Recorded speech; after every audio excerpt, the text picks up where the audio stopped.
Hi guys, welcome to a short video about the range of the Gotrax rival commuting electric scooter with air-filled tires and a 15.5 miles maximum speed, and it's listed with a 12 miles range. So the problem is that with most of these scooters it's almost impossible to get to this mileage which they are telling in the listing. So I have also heard this from other people. Most of them say, yeah, usually in real life it's way below. It has a couple of reasons. So first thing, maybe your tires are not fully inflated or not inflated to the PSI which they should be. Maybe you're riding on a not so flat surface, not such a smooth surface.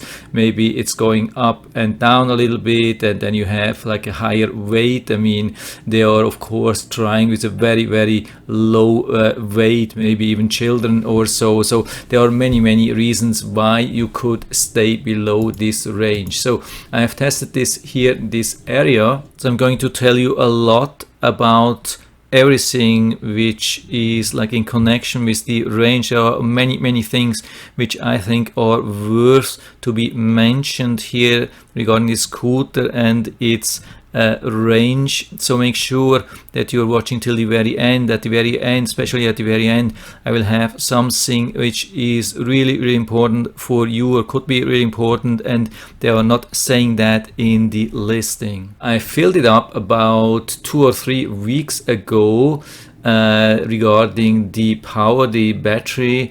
Unfortunately, I have plugged it in today again and it showed green in the charge, and I thought, okay, it's fully charged or still fully charged.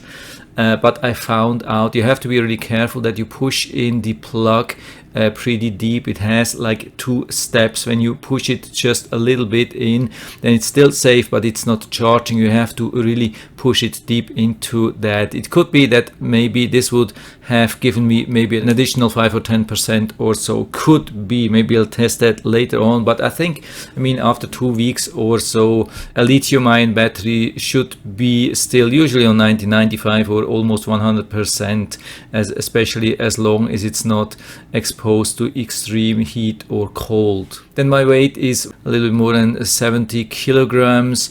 I've been riding on a pretty smooth surface, like it was a bike track. It's not totally smooth, but it's rather smooth. It doesn't have huge bumps or so. I mean, it's not very bumpy. I didn't take too many overpasses. I avoided them. I just took one of them, so I think it didn't have any influence. I think overall the range which I've been measuring today is probably what a lot of people could get. So again, you have to make sure that the tires are fully inflated. This can be a little bit difficult. I mean, you have to inflate to 50 psi, which is pretty high. It's much higher than a normal car tire. In the back you can see that it's pretty easy. It has normal tire, normal valve. You can just do it with normal tire inflator for a car. In the front, unfortunately, they are not showing this side. I think I have it here. Yeah, I have it here on one of my pictures, and you can see because in the front wheel there is the motor inside, and so you don't have a lot of access. You need to add this extension which is delivered in the package, but it's very difficult to use that. I mean, maybe I'll make another video about that, but it's really not easy. But I have managed to do that. But now let's get to the result. This is where I've done this, yeah, on a bike track, and this is the result. I have been going full speed. I mean, more or less, just there are a couple of areas where I had to cross a road, but most of the track was really on a bike track. And I have been going full speed for 55 minutes, which is pretty long.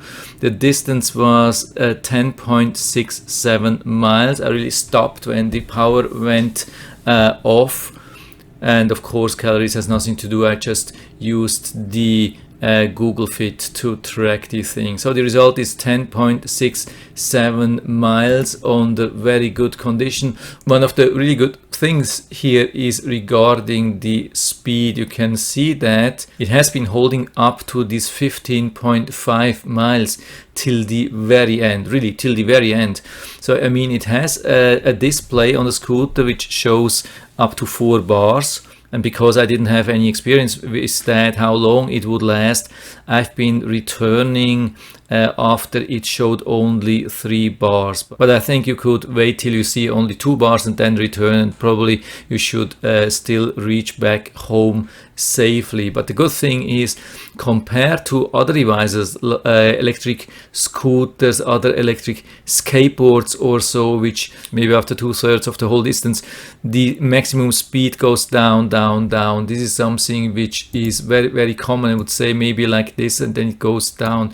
This here, I mean, that was the final thing, I think, when I stopped this, and it was just showing 1 bar here. I mean, here I started with 4 bars, and of course it was showing then full speed the whole time till the very end, till it was showing just 1 bar, or actually at the very end it's showing 0 bars, and then you have maybe a couple of hundreds of yards left, and then the speed goes down very fast. But that's a good thing, because the scooter is not a very high speed scooter with this 15.5 miles maximum. It's not a super fast one. A lot of e-scooters reach about 20 miles, so 15.5 is not extremely good, but it's okay, I would say.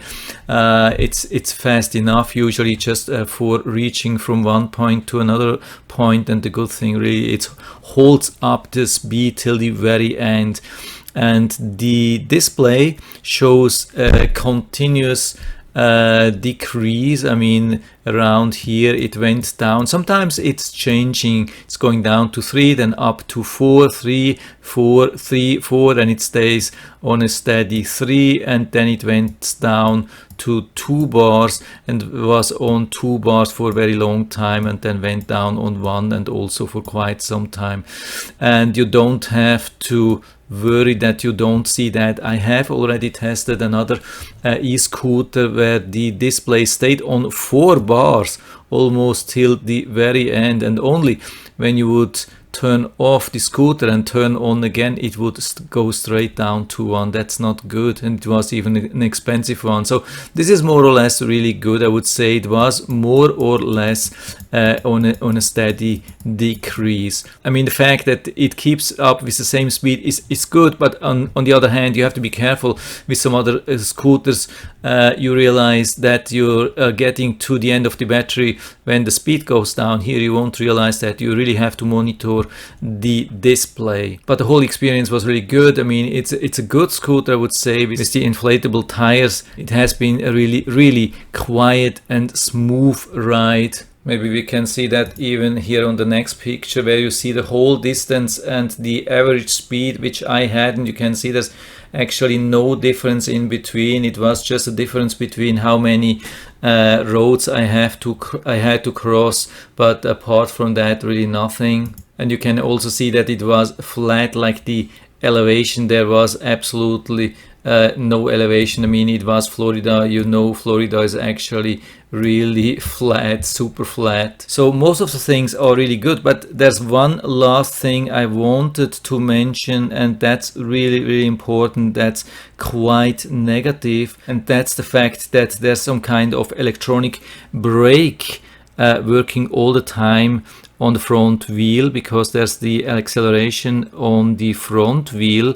And even though when it's turned off, I mean really turned off the whole e-scooter, you don't see the display anymore, you will have this like braking effect. I mean, it's not totally braking, but you will have a hard time to accelerate, just like with using your feet, using it as a kickboard. There will be much more resistance than with a normal scooter. I mean, I have already tested a lot of electric skateboards and electric scooters, and I've never seen this before. Usually when you don't have acceleration, no matter if it's turned on or off, it's just like running neutral. Not with this scooter.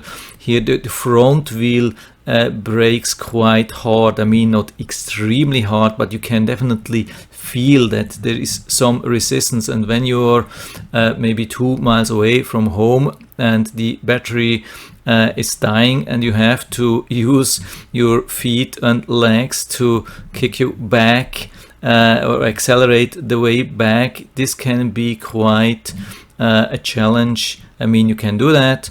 It also won't look silly. Probably nobody would see that, but it's an additional effort needed. I just wanted to let you know this may be something to consider before you buy this scooter. So I think I'm at the end of the story.